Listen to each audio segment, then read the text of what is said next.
The duffel twitched, I unzipped it, and a pair of muddy eyes stared up at me like someone looking through ice. A little voice cracked out, "Please don't leave me here," and I swear the wind around that empty landfill just stopped. By sunset, her aunt would call me a kidnapper. By morning, I'd be standing in a courtroom trying to prove that pulling a child out of a trash bag is not a crime. My name is Stephen Coleman, and I didn't drive out to that old dump to be anyone's hero. I went there to breathe. I told my assistant I needed to inspect a parcel on the edge of the city. Truth is, I was escaping the meetings and small talk that pile up on a widower who runs a company. You know what I mean? Out by the gravel and the gulls, you can hear your own thoughts without someone tapping your shoulder. That's when I saw her. A woman dragging an army black bag that didn't slide so much as resist, one hand on a phone, one hand on the strap. The bag jerked again, and like something inside was trying not to disappear. I walked closer and said, "Hey, are you all right?" And she didn't even turn, just muttered, "It's trash, stay out of it." She popped the zipper an inch like she was checking a cooler. I saw a small face smeared with dirt and a stuffed bear crushed against a chest that was holding still the way a cornered animal holds still. I heard my own voice steady up. "What are you doing with that child?" And she gave me a look as flat as pond ice. "I'm her aunt. Her name's Amy. She's disobedient, and I'm teaching her to sit still." "You don't teach stillness with a zipper," I said. And when Amy reached for me with fingers that barely knew how to ask, I lifted her out, wrapped my coat around her, felt how light she was. The kind of light that feels like something important has already been taken. And the woman snapped, "You'll regret this," while I buckled Amy into my back seat with the slow kind of care you use to prove the world won't bite every time it opens its mouth.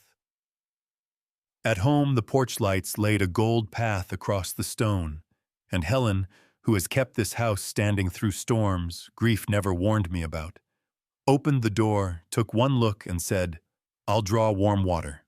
No questions, because questions can be doors a scared child can't walk through yet."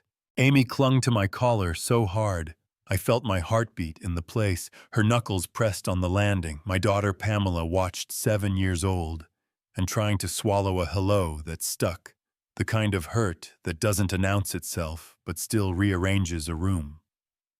We went slow. Washcloth, soft towel, my coat still on her shoulders, while her eyes tracked my hands like she was mapping the air for exits. And when I asked her name, she whispered Amy into the fabric, like saying it out loud might make it disappear that night. I sat in a chair beside the guest bed and promised with presence, not words, that I wasn't leaving. Breakfast was a quiet test. Oatmeal, sliced fruit, the small clink of a spoon. Amy lifted bites like the bowl might report. Her flinched when Helen set down peaches, I said. "Take your time with the kind of voice you use when you're holding a ladder for someone who's never climbed." Pamela came down slow and saw me watching. Amy tore her bread in quick little pieces like she was trying not to want anything. When I got up for water, I watched her slide one sweet piece next to Amy's bowl and look away fast, and I tucked that kindness into my pocket because I knew I'd need it later. Trouble knocked that evening, wearing a neat coat and a smile tuned to the frequency people call reasonable. Catherine, the aunt, standing on my porch like she was dropping off Tupperware. "I think we started wrong," she said. "I love my niece. I've cared for her since my sister died. You took her without process, and people will say ugly things, return her, and we can forget this. Families don't abandon children in bags." I said. She stepped forward, and the mask slipped half an inch. Then, "You'll see me in court," she said. And yeah, that happened. The envelope arrived next morning with child abduction, screaming in red. The board at my company asked for stability and suggested I return the girl. The networks put Catherine on TV in soft colors and softer tears while strangers typed my motives into 1,000 comment boxes. You cannot outshout performance tears, so I didn't. I went looking for proof. It came in 3 knocks I didn't expect. First was Margaret Lewis, a thin woman with fire in her eyes and a scuffed suitcase in her hands. I lived next door to Amy's parents. Catherine cleared the house fast. I kept this because I was afraid, and I'm more afraid of staying quiet.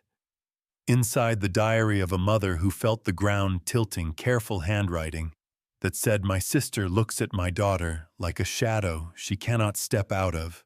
I fear for Amy if I am gone." Those lines felt like a hand on my shoulder, from somebody who had run out of time but not love.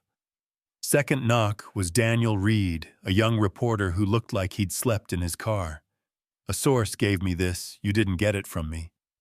A USB with cafe footage, Catherine sliding a thick envelope into her bag, her voice low and slick. "Don't worry, I'll make everything legal as long as the papers line up. We logged, chain of custody pulled, metadata.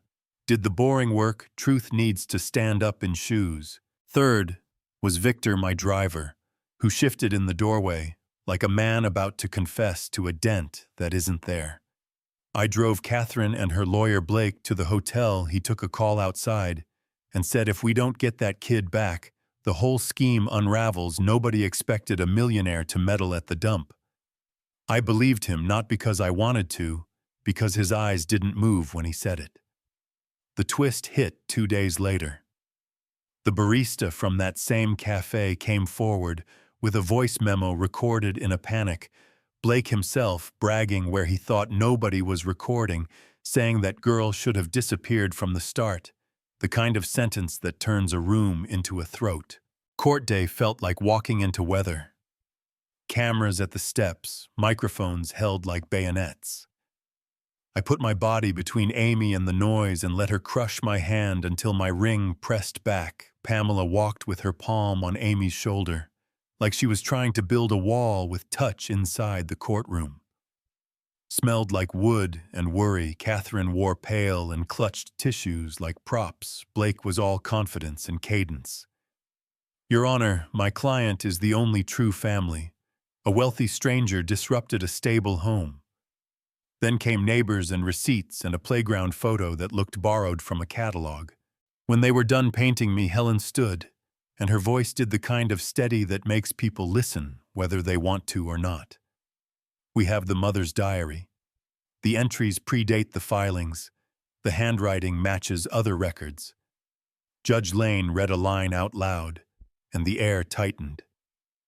Then we rolled the cafe clip and watched the envelope slide. Quiet corruption on a screen, and before Blake could turn it into fog, the barista stepped forward with the audio speakers crackled, and his own voice walked into the room and told on him. That girl should have disappeared from the start. Catherine's face drained.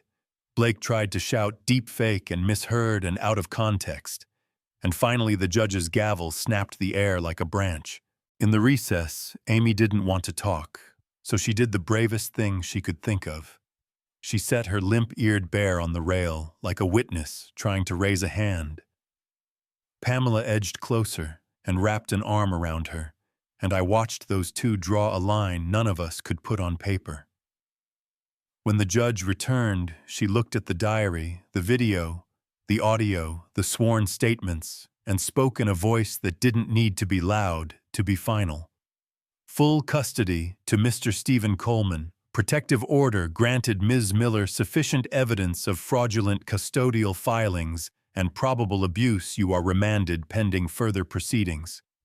The cuffs clicked, and Catherine thrashed and said, "You'll regret this." The courtroom did the smallest thing a room can do.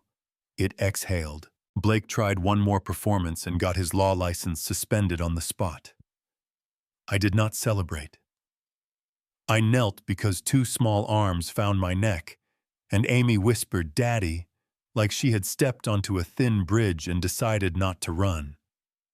I told her she could call me what felt safe, and watched Pamela lean in until we fit. Here's the thing people want to know. How did it feel to win? I didn't win. I kept a promise I made in a field that smells like rain and rubber. You're safe now, and that sentence is a bill you pay with presents over and over until a child believes you won't vanish when the room tilts. That night at our table, Helen set a bowl in front of Amy and said nothing. Nobody rushed. She took a small spoonful and waited for the old scolding that didn't come sometimes. Salvation is the absence of a familiar worst. Sometimes it's a sister's hand sliding a piece of cake without asking credit. I know some of you will still say I crossed a line. Rich man treats the law like a suggestion. Due process exists for a reason. And some of you will say the law almost failed because it believed costume and cadence over a child's shaking hands. So tell me, where's the line for you between family and safety, between waiting for forms and stepping in when someone is zipping a bag that shouldn't be zipped? Do you think I was plain right or reckless in ways I don't want to see drop?